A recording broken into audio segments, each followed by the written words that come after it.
If you happen to have your Bibles, turn with me to John chapter 13. And while you're turning there, I want to sort of focus our hearts and thoughts on what real service is in the light of this amazing performance parable that Jesus gives us here in John 13. Some of you may know of the writings of Rod Dreher. In one of his books, he says, "Everydayness is my problem." You ever feel like that? Everydayness is my problem. It's easy to think about what you do in wartime, or if a hurricane blows through, or if you spend a month in Paris, or if your person wins the election, or if you won the lottery, or bought that thing you really wanted. It's a lot more difficult to figure out how you're going to get through today without despair. And I know just how he feels. Not a lot of fear of mountains to climb. The thing that terrifies me is boredom. Dr. Corey and I and myself, we were talking about this over breakfast. We're terrified of not having something in our hands to do, to click.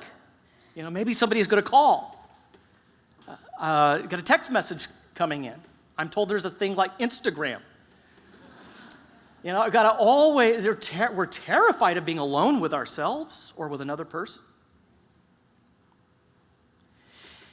Facing another day with ordinary people, ordinary callings, makes us feel kind of ordinary. Other people, especially those closest to us, can become props in our life movie. They'll become part of our supporting cast. I mean, if you look at our Facebook profile, that's our life movie. And everybody in it, they're sort of our supporting cast. The problem with that is that everybody is the star in their own life movie. And so it's kind of hard to get them to play the supporting role. They're actual people with actual needs that get in the way of our plot, of our show about nothing. When we make ourselves the star of the show, that's what it is. Sometimes chasing your dreams can be easier than actually facing the drudgery of the calling that God has given you that day. We're also growing bored with God's ordinary means of grace, the ways in which God serves us ordinarily week after week, attending church week in and week out, doctrines and disciplines that have shaped faithful Christian witness throughout the ages are often marginalized and substituted as we clamor for the next big thing. We have real trouble with the word ordinary in our culture and in our churches and in our own lives. The new and improved, though, may dazzle for the moment, but we all know that the next week, it's so last year. And so if you keep pulling up a plant, they grow slowly. Yeah, it is kind of ordinary, but you pull up a plant every 15 minutes, it doesn't take root. My kids, Matt will appreciate, understand this. When they were smaller, not now, but when they were younger, they would never leave the line in the water when we were fishing long enough to catch a living thing. Always pulling it up, always checking it. And we do that all the time, checking our spiritual temperature, checking how we're doing with God, checking how we're doing with our dreams, what other people think of us, our Facebook profile. Are we living up to our own script that we've written for our lives, even if we baptize it in spiritual jargon?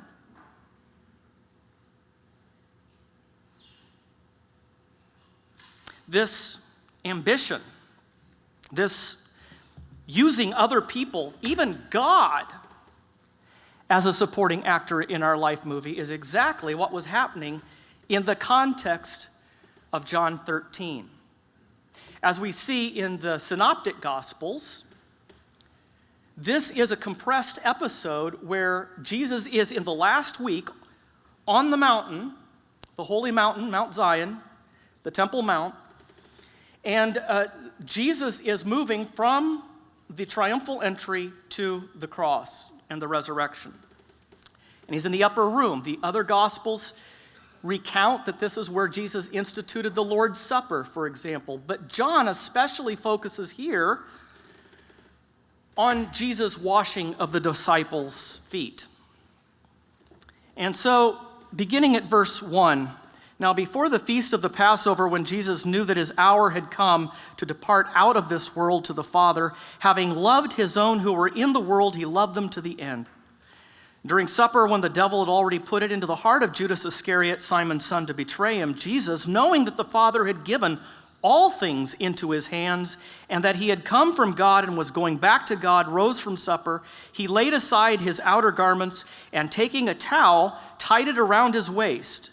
Then he poured water into a basin and began to wash the disciples' feet and to wipe them with the towel that was wrapped around him. He came to Simon Peter, who said to him, "Lord, do you wash my feet?" Jesus answered him, "What I am doing now you do not understand, but afterward you will understand." Peter said to him, "You shall never wash my feet." Jesus answered him, "If I do not wash you, you have no share with me." Simon Peter said to him, "Lord, not my feet only, but my hands and my head." Jesus said to him, "The one who is bathed does not need to wash except for his feet, but is completely clean. And you are clean, but not every one of you," for he knew who was to betray him. And that was why he said, "Not all of you are clean." This is Jesus' hour in the Gospel of John. That phrase, the hour, pops up again and again as Jesus gets closer to the crucifixion. That's why he came into the world. He came into the world to die. He came into the world to serve, not to be served, but to serve and to give his life a ransom for many. And so he's about to leave, and that's why verse 1 tells us before the feast of the Passover, when Jesus knew that his hour had come to depart out of this world to the Father, having loved his own who were in the world, he loved them to the end. The cross is hanging over the shadow of the cross, looming over this scene in the upper room. And what's really interesting here is that there are weird verbs that are used. Not that they're weird verbs generally, but odd verbs that John uses here in this particular passage that kind of stand out. He doesn't use the usual verb for taking off his clothes and putting his clothes back on. He uses an odd verb, laying down his clothes, not taking them off, but laying down his clothes and taking them back up again. That is as weird in Greek as it is in English. We would not normally say, I lay down my clothes and I take them back up again. So already the stage is being set, because those are exactly the verbs that John uses in John 10, where Jesus says, "No one takes my life from me, I lay it down." I have the authority to lay down my life and to take it back up again. This authority I received from my Father. So that's what's being underscored here, which is clear when John tells us, having loved his own who were in the world, he loved them to the very end. Serving them all along the way, he is serving them in the utmost way by his death on the cross, laying down his garments, and at the end taking them up again, laying down his life for his friends, and then taking that life back up. Jesus knew what was in Judas's heart to do. Judas had already succumbed in his heart to the temptation, we're told in verse 2. And yet what's striking is that even though Jesus knows what is in Judas's heart, he washes his feet too. You know, the church is the place where everybody gets their feet washed. You know, it's the place where the word and the sacraments, baptism, the Lord's Supper go out to all professing believers. And the Lord knows who are his. And for those who belong to the Lord, Those means of grace, those ordinary common means of grace, melt the heart and draw a person with cords of love and faith to Jesus. But for the rest, it just hardens them all the more, and that's precisely what happens to Judas as this scene unfolds. Their hearts become more confused, and Judas's heart becomes more hardened. But Jesus knew what was in the Father's heart to do. The reason for the foot washing is clearly in evidence here. Jesus is given all authority in heaven and on earth, and therefore he serves. Did you notice that? Is it kind of another little strange thing in this passage? He's given all authority in heaven and on earth, therefore he stripped himself naked and put on a towel and washed his disciples' feet. Wow. What do you expect to follow words like that, especially given our culture, the way power is used in our society today? Because all authority in the United States was given to him, or all of the authority in Russia was given to him, or you name the country. All authority in heaven and earth given to him, therefore he acted like a slave.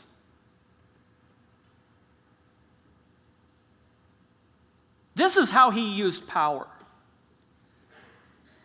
Not because he's different from God, but because he is God. And that's what God is like in all of his sovereign power, hanging on a cross for you.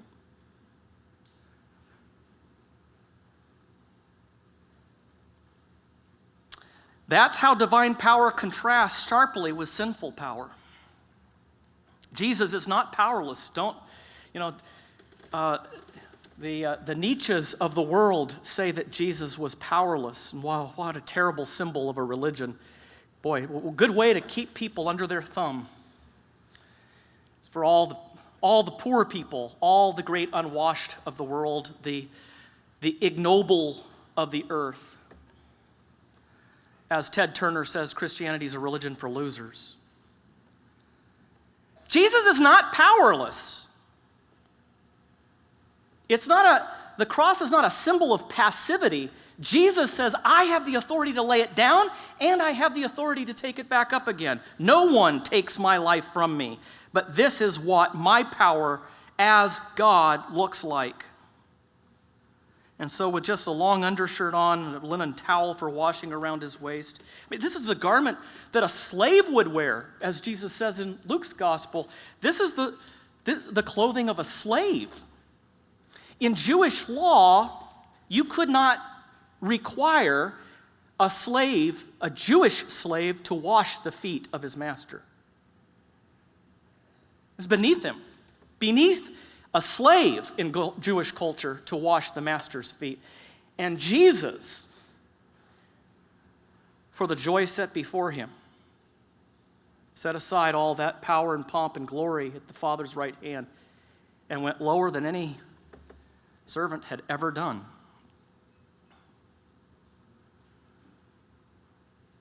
And then Peter asks, Lord, do you wash my feet? And he says, Peter, you'll understand later. By now, Jesus is getting a little frustrated with Peter.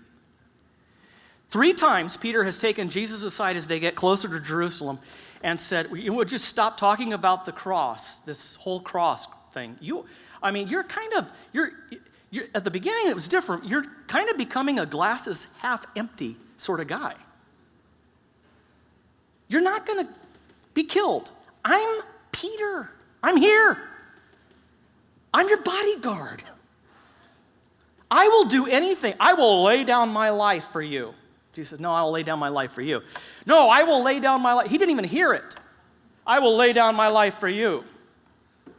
I will serve the Lord. And of course, Jesus knew exactly what Peter would do all along the way. See, they were all thinking, the disciples were thinking, this is the bus. We're going to the inaugural ball.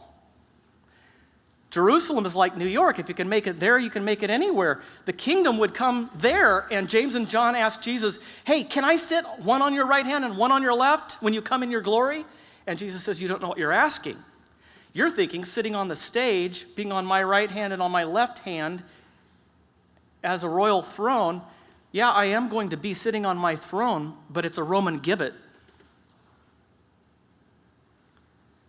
You really think you're up to being crucified on my right hand and crucified on my left hand? And of course, they were still thinking power and glory. They said, oh yeah, we're able.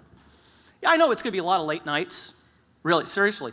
Starbucks is going to be my home. I realize that, and it's going to be a lot of work, day and night, lots and lots of weekends. I get it. But we are able. Power and glory we're ready for, but not a cross. And so Peter, in all of his extravagant zeal, is really uninformed, and he's not willing to be informed by Jesus. He's reckless in his love. He's reckless in his faith. He's not willing to listen to what Jesus is telling him. Jesus is saying, I have to serve you. Shut up enough about you serving me and laying down your life for me. I got to wash your feet, Peter.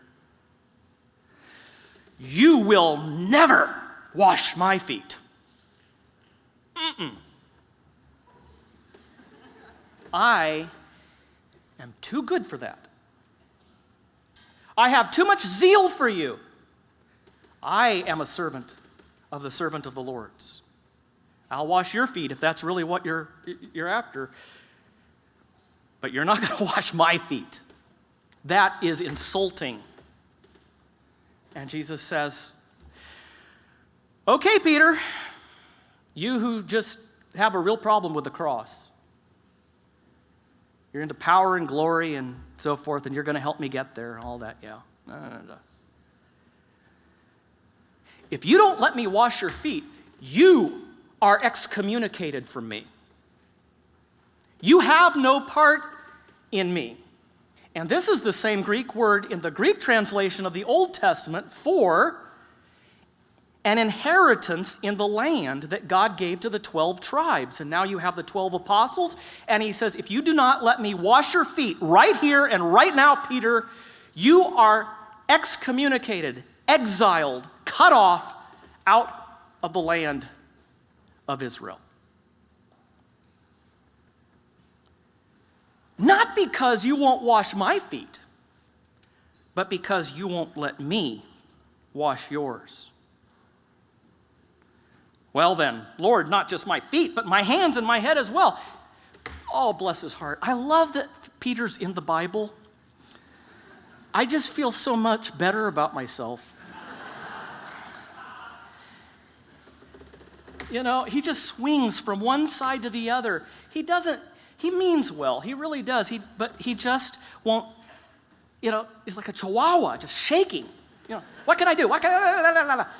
And he needs to just sit down, be quiet, be calm, maybe go to the spa, and come back and let Jesus teach him something.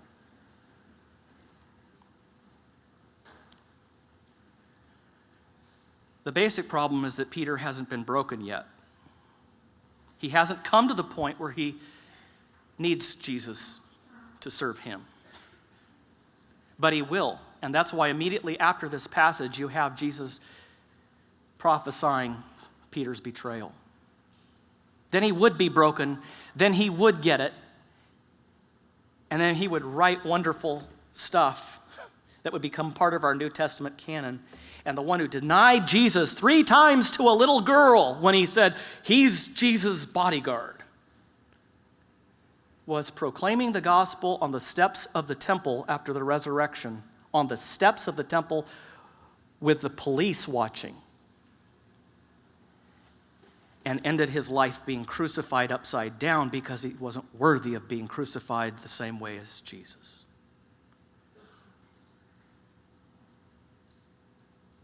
A person who has had a bath, Jesus says, needs only his feet washed, but his whole body is clean. And you are all clean, though not every one of you. See, he'd already said, or he will say, in part of this sermon recorded later in chapter 15, you are clean because of the word that I have spoken. I have pronounced you clean by the forgiveness of sins. You are justified. You are redeemed. You are saved. But I come regularly to serve you. I come regularly to wash your feet as they get dirty in the world. But one of you isn't clean. One of you isn't justified. One of you doesn't belong to me. And he's speaking, of course, of Judas. For he knew, verse 11, who was about to betray him. And that was why he said, not everyone was clean. Well, Jesus has now made his point. And in verse 12, we're told he puts his outer garment back on, takes his seat again at the table with his disciples and asks, now, do you understand what I have done for you? Interesting. Not, do you understand this object lesson? Do you understand the example that I have given to you? But rather, do you understand what I have done for you? Speaking in the past tense about what he is actually going to do that the performance parable displayed. Do you now understand? I am going to die for you. That's how I'm going to wash your feet.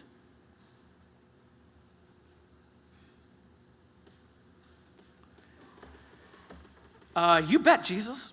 You can imagine the disciples. I mean, I think so. Well, maybe not quite. Actually, this is kind of creepy for me. Can we start over? I don't get the whole, why did you?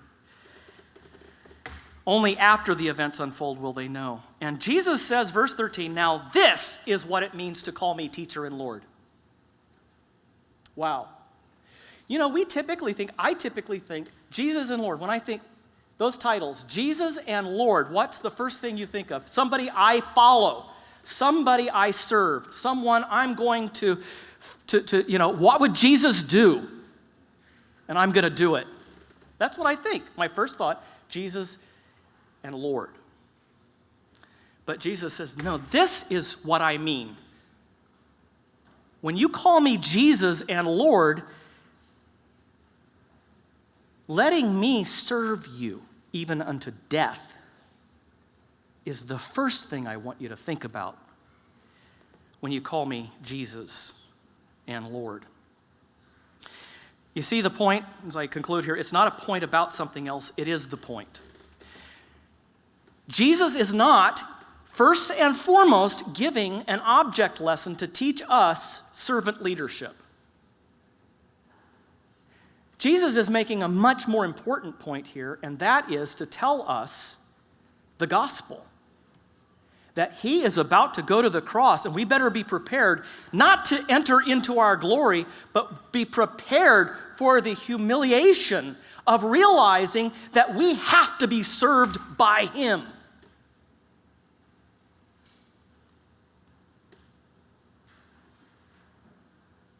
Now that I, your Lord and teacher, have washed your feet, you also should wash one another's feet. I have set you an example that you should do as I have done for you. Do you see how it follows? We got to get the horse in front of the cart again. Yeah, I hear so much language, loose language today about living the gospel. You can't live the gospel. The gospel's good news. And I don't know about you. I mean, if I got to know you long, probably a lot like me, I'm not good news. I'm glad there's a gospel about someone else being good news for me, because I am not good news. Or be the gospel. That's a big one.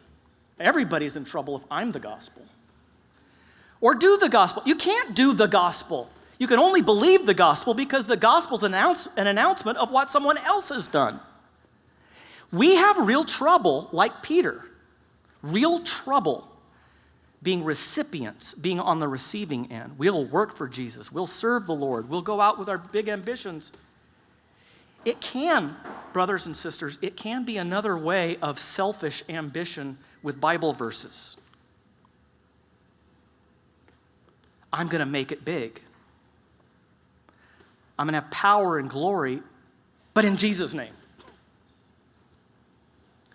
And the point Jesus is making here is before you can follow my example of serving others, you have to let yourself be served. The main thing, brothers and sisters, in the life of Christian discipleship, the main thing is not give me the roadmap, give me the strategy, give me the agenda. The first thing, and this is where we're just like Peter, we got to realize this. We kind of go off half-cocked. I'm that guy. Got to sit down again and hear the gospel. Well, I already get that. Now let's go on to the business. No. You don't get the gospel. You don't get being served. That doesn't come naturally. You've got to hear it again and again and again and again. I've been at too many deathbeds of lifelong, mature, godly Christian people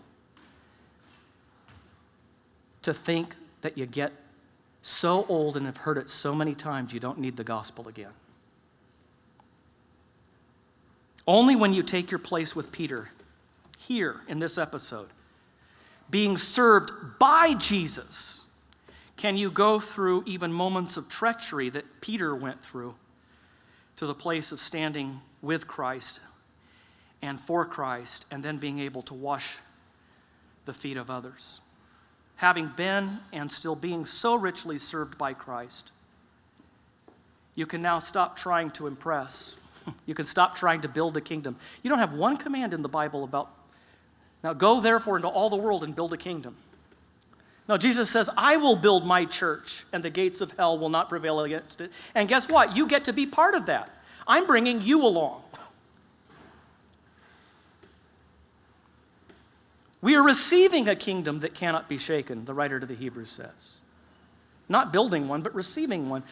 Jesus says, fear not, little flock, for it is the Father's pleasure to give you a kingdom. Isn't that amazing? Really, let that sink in. You're not building a kingdom for Christ.